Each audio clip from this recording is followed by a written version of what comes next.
Salam alaikum, alors c'est une nouvelle vidéo d'exercice du module onde pour la série numéro 1. Alors aujourd'hui on va traiter l'exercice numéro 5. Alors pour l'exercice 5, on vous dit une onde sinusoïdale progressive se propageant dans le sens des x décroissant à une longueur d'onde de 2,5 cm, une période de 0,01 secondes et une amplitude de 0,03 mètres. À t égale à 0, le déplacement en x égale à 0 et y égale à moins 0,02 mètres et la vitesse de la particule est positive.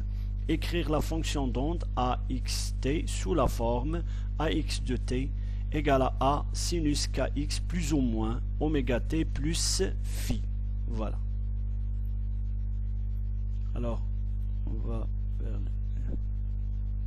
l'exercice.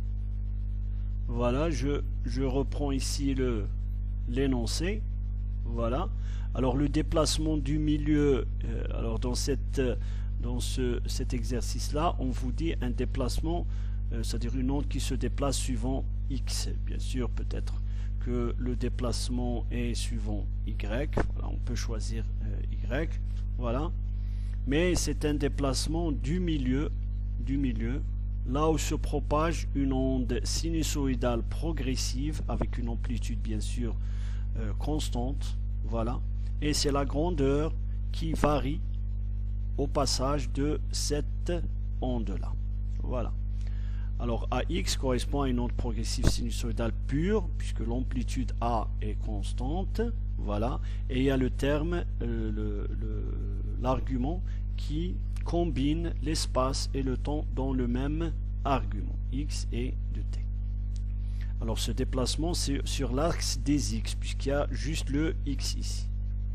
Alors il nous demande, bien sûr en utilisant ces données, c'est-à-dire dans l'énoncé, pour définir les différents paramètres de cette onde-là. Alors, la première des choses, c'est que l'amplitude de déplacement du milieu au passage d'une onde progressive est donnée par A égale à 3 cm. Voilà, il y a 3 cm ou encore 0,03 mètres. Voilà, amplitude de déplacement. Il y a le lambda, la longueur d'onde, qui est donnée par 2,5 cm, c'est-à-dire 2,5 10 puissance moins 2 mètres. Il faut toujours utiliser le système international d'unité, longueur d'onde de propagation. Voilà. Alors, de l'onde de propagation, on peut déduire la valeur du nombre d'ondes. Alors ici, c'est le nombre d'ondes, puisque le déplacement se fait suivant une direction.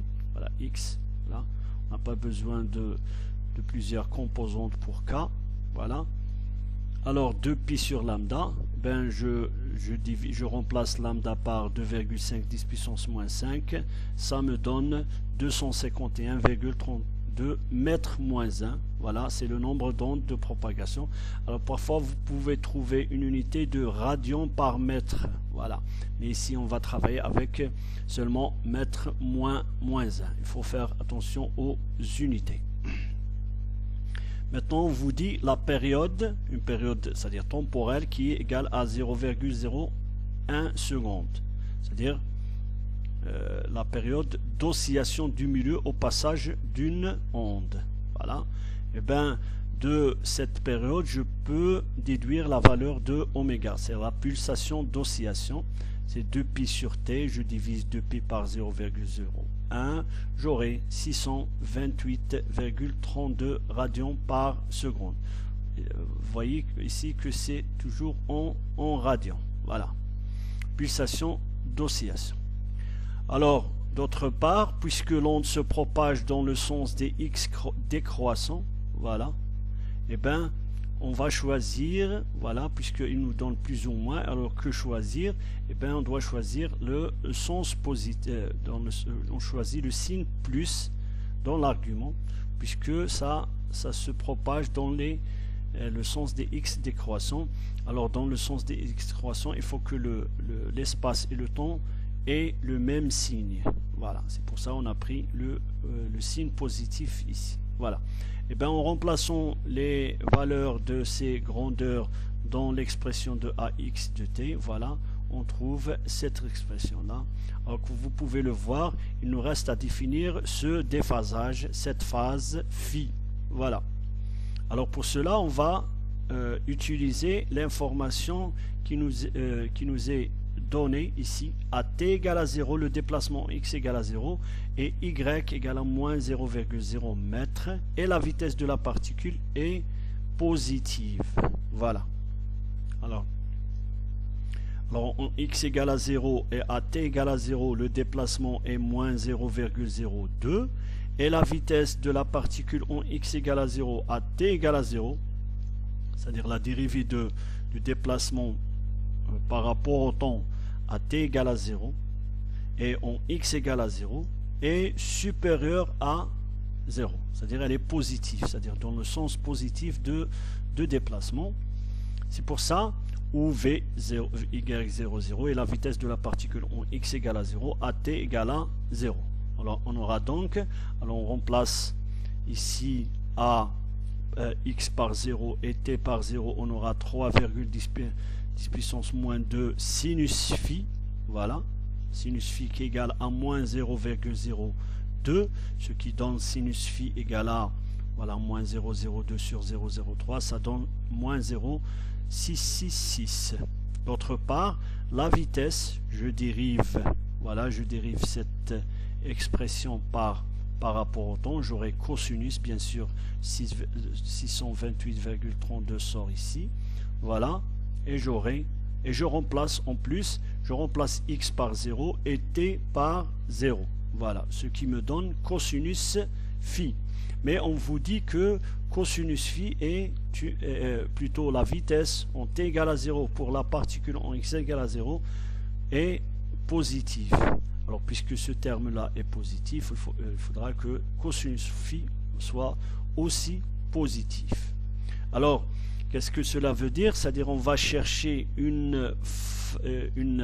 un angle phi dont le sinus égale à moins 0,66 et dont le cosinus est positif.